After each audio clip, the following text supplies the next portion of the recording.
আমাদের মা বোনেরা বেশিরভাগই বসে বসে নামাজ আদায় করেন, তাদের কি নামাজ হবে? তো নাবালেগ এবং মুসাফিরের জন্য কোরবানি করার বিধান কি? ফরজ গোসলের উত্তম পদ্ধতি কি? আমাদের মসজিদে নামাজ এত তাড়াতাড়ি হয় যে পুরো তাসবিহ পড়ার সময় পাই না, এর ক্ষেত্রে করণীয় কি? আমার আব্বু বেঁচে থাকাকালীন আমাদের বাড়ি আব্বু আমার 2 বোন এবং আমার আম্মুর নামে লিখে দেন। আমাদের কোনো ভাই নাই, এটা ছাড়া আমাদের আর কোনো সম্পত্তিও নাই। এই সম্পত্তির যেটুকু আম্মুর নামে আছে, আমার আম্মু কি বেঁচে থাকার কারণে আমাদের 2 বোনকে লিখে দিতে পারবেন? চলতি হিসাবে ব্যাংকে টাকা রাখা হলে তা অনিচ্ছা সত্ত্বেও কিছু অতিরিক্ত টাকা মূল টাকার সাথে যোগ হয়ে যায়, করণীয় কি? সেটা আমার সন্তান সবসময় অসুস্থ থাকে, মা হিসাবে সন্তানের সুস্থতার জন্য কি কি আমল করতে পারি? চলুন তাহলে আর কথা না বাড়ি আমরা প্রশ্ন উত্তরে চলে যাই সরাসরি।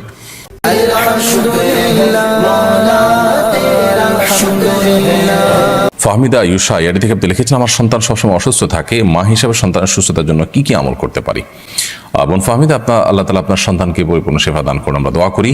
মা হিসাবে সন্তানের সুস্থতার জন্য আপনি তো সাধারণভাবে দোয়া করবেন, দোয়া কবুলের যে সময়গুলো আছে সেগুলোতে আলাদা করে দোয়া করবেন। মা বাবার দোয়া সন্তানের জন্য অনেক বেশি উপকারী। এর বাইরে তার রোগ নির্ণয়ের জন্য ট্রিটমেন্ট করা অথবা রুকিয়ার ব্যবস্থা করা, সেটা আপনি করবেন ইনশাআল্লাহ। পাশাপাশি জমজমের পানি পান করাতে পারেন যদি সুযোগ থাকে। সকালে আজওয়া খেজুর খাওয়ানোর চেষ্টা করতে পারেন খালি পেটে, এটিও শেফা হিসাবে কাজ করে। কালোজিরা, মধু, এগুলো শেফার কাজ করে হাদিস থেকে সুস্পষ্টভাবে এবং বিশুদ্ধভাবে প্রমাণিত। সো এগুলো আপনি তাকে নিয়মিত করাতে পারেন এবং সেই সাথে আল্লাহ তাআলা আপনাকে এবং সন্তানকে যেন সবার এর তৌফিক দান করেন, সেটা আমরা করছি। শরীফুল ইসলাম শরীফ আপনি লিখেছেন, ফরজ গোসলের উত্তম পদ্ধতি কি? ফরজ গোসলের উত্তম পদ্ধতি সুন্নাহসম্মত পদ্ধতি, সেটাই উত্তম পদ্ধতি। আর সুন্নাহসম্মত পদ্ধতি হলো যে শরীরের কোনো জায়গায় অথবা কাপড়ে নাপাক লাগলে প্রথমে সেই জায়গাটাকে আলতো করে ধুয়ে ফেলতে হবে, পরিষ্কার করে ফেলতে হবে। এরপর শরীর এবং কাপড়ের উভয় জায়গার নাপাক জায়গাটাকে ধুয়ে ফেলার পর আপনি 2 হাতের কবজি 3 বার ধুয়ে কুলি করে নাকে পানি দিয়ে মুখ ধুয়ে 3 বার ঠিক উজু করার মতো করে মুখ হাত ধুয়ে মাথা মাসে করে উজু করবেন। শুধুমাত্র উজুর যে পাও ধোয়ার কাজটা বাকি রেখে এবার আপনি গোসল করে ফেলবেন। গোসল করে আপনি ওয়াশরুম থেকে বের হয়ে আসার সময় পাও টাকনো পর্যন্ত ধুয়ে বের হয়ে যাবেন। তাহলে সেক্ষেত্রে এটি হলো সুন্নাহসম্মত গোসল, অর্থাৎ উজু এবং গোসল একসাথে হয়ে গেল এই নিয়মে। আর এই নিয়মের ব্যত্যয় করে যদি আপনি ফরজ গোসল করেন তাহলে সেক্ষেত্রে গোসল হয়ে যাবে, কিন্তু সুন্নাহসম্মত না হওয়ার কারণে কারণে আপনি আলাদা সওয়াব পাবেন না, সুন্নাহ আদায় করার সওয়াব পাবেন না। আর ফরজ গোসলের ক্ষেত্রে মনে রাখতে হবে যে 3 বার কুলি করা এবং গড়গড়া করে কুলি করা, যদি রোজাদার না হন। রোজাদার হলে সেক্ষেত্রে গড়গড়া করবেন না, রোজাদার না হলে গড়গড়া করে কুলি করবেন এবং নাকে পানি দিবেন, যতটুকু সম্ভব নাকে পানি দিয়ে নাক ঝাড়বেন। তো এই কাজগুলো করে আপনি গোসল সম্পন্ন করবেন।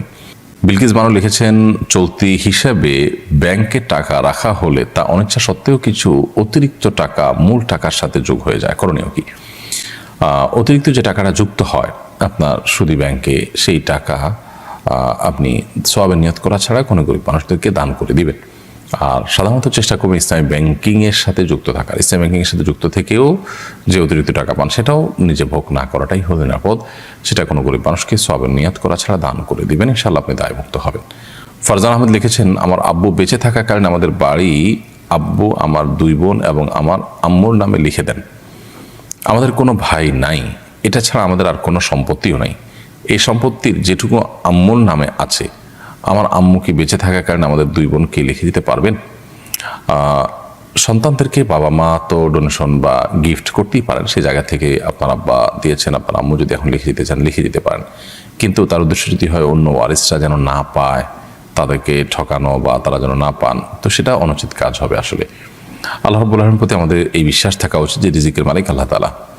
আমরা আমাদের কোনো সম্পদ কোনো ওয়ারিস পেতে পারে না আমার মৃত্যুর পর, শরীয়ত যেহেতু তার ভাগ রেখেছে সেটা যেন না পায়, সেই জন্য আমি এভাবে করে দিলাম, এমনটি করা অনুচিত। হ্যাঁ, আমার সন্তানরা অনেক অভাবী, তাদের আসলে বিকল্প কোনো পথ নাই, সেই জায়গা থেকে তাদেরকে আমি গিফট করে দিলাম, এটা জায়েজ আছে। অন্যকে ঠকানো বা অন্য যেন না পায় সেটা উদ্দেশ্য না। উদ্দেশ্য হলো এদের আসলে এই সবটুকুই এদের না হলে নয়, এই পর্যায়ের তারা কষ্টে আছে, তাহলে তাদের জন্য আমি এটা দিয়ে দিলাম, সেটা জায়েজ আছে। তবে কিছুটা সম্পদ হলেও যদি রেখে দেওয়া হয় অন্যান্য ওয়ারিসদের জন্য, সেটা সর্বোত্তম। এরপরে প্রশ্ন হলো, নাবালেগ এবং মুসাফিরের জন্য কোরবানি করার বিধান কি? নাবালেগ বা প্রাপ্তবয়স্ক ব্যক্তির উপরে কোরবানি আবশ্যক হয় না, ঠিক একইভাবে মুসাফির ব্যক্তির জন্য কোরবানি প্রযোজ্য হয় না। সফররত অবস্থায় তারপরে কোরবানি প্রযোজ্য নয়। দরিদ্র ব্যক্তির কোরবানির বিধান কি? যিনি দরিদ্র অভাবী তিনি যদি কোরবানি করতে চান, তার পশু থাকে সেটা দিয়ে, তো তার জন্য এটা জায়েজ কাজ। এবং ফোকা হানাফের মতে তিনি যদি কোনো পশু ঠিক করে ফেলেন এটা কোরবানি করবেন, তাহলে তার জন্য আবশ্যক হয় কোরবানি করে ফেলা। এমনিতে তার উপরে কোরবানি ওয়াজিব নয়, তারপরে কোরবানি যেহেতু ওয়াজিব নয়, অতএব তার পশু থাকলেই তিনি কোরবানি করতে হবে, বা সামান্য কিছু টাকা আছে এটা দিয়েই তাকে কোরবানি করতে হবে এটা জরুরি না। ধরুন তার কাছে 10-15 হাজার টাকা আছে, এটা দিয়ে চাইলে একটা কোরবানি করতে পারেন তিনি, কিন্তু এছাড়া তার আর কোনো টাকা নেই। যেহেতু শরীয়তের বিধান অনুযায়ী তার উপর কোরবানি প্রযোজ্য হয় না, আবশ্যক হয় না, সো এই টাকা থাকলেই যে তিনি কোরবানি করতে হবে এটা নেসেসারি নয়, বরং এটা তার একান্ত ইচ্ছার উপর নির্ভর করে, তিনি চাইলে করতে পারেন, কিন্তু শরীয়ত তাকে নির্দেশ করে না। খাসিকৃত পশু দ্বারা কোরবানি করা যাবে কিনা? অবশ্যই খাসিকৃত পশু এটাকে দিয়ে আমরা কোরবানি করতে পারি। এটা দিয়ে কোরবানি করলে কোনো প্রকার গুনাহ হবে না এবং নাজায়েজ কোনো কাজ হবে না। কালিম আহমেদ লস্কর লিখেছেন, আমাদের মা বোনেরা বেশিরভাগই বসে বসে নামাজ আদায় করেন, তাদের কি নামাজ হবে? মা বোনরা কতটা বসে বসে নামাজ আদায় করেন আমি জানি না, তবে অনেক পুরুষদেরকে দেখি যে আমরা চেয়ারে বসে তারা নামাজ আদায় করেন। একান্ত আপনার সেরকম শরিয়াত আপনার অ্যালাউ করতে পারে সে পরিমাণ মাজুর হওয়া ছাড়াও। তো মা বোন হোক আর পুরুষ হোক, যে কেউ হোক, সুস্থ সবল থাকা অবস্থায়ও তিনি যদি বসে বসে ফরজ নামাজ আদায় করেন তার নামাজ হবে না। আর যদি নফল নামাজ পড়েন বসে বসে তাহলে নামাজ হয়ে যাবে, সওয়াব কম হবে। আর যদি অসুস্থতার কারণে বসে পড়েন তাহলে সেক্ষেত্রে সওয়াবও কম হবে না, নামাজও হয়ে যাবে ইনশাআল্লাহ তাআলা। রাকিবুল ইসলাম আপনি লিখেছেন, ইন্ডিয়া থেকে বলছি, আমাদের মসজিদে নামাজ এত তাড়াতাড়ি হয় যে পুরো তাসবিহ পড়ার সময় পাই না, এর ক্ষেত্রে করণীয় কি? আপনার মসজিদে নামাজে যদি খুব বেশি তাড়াহুড়ো করা হয় এবং পুরো তাসবিহ পড়ার সময় না পান, তাহলে সেক্ষেত্রে ইমামের অনুকরণের জন্য আপনি চেষ্টা করবেন তাসবিহ না পড়ে হলে অনুকরণ করা। আর যদি মনে হয় যে না আমি আর সামান্য একটু বাকি আছে বলে ফেলতে পারি, তাহলে বলে ফেলে তারপরে ইমাম অনুকরণ করবেন, তাতে অসুবিধা নেই। আর ইমাম সাহেবকে নামাজের আগে পরে বোঝানোর চেষ্টা করবেন, কাউন্সিলিং করার চেষ্টা করবেন, যেন তিনি মানুষকে তাসবিহ পাঠের সময় সুযোগ দেন এবং তিনি যেন সালাত ধীরে ধীরে পড়েন, তাড়াহুড়া না করেন, এটি তাকে বোঝাতে হবে।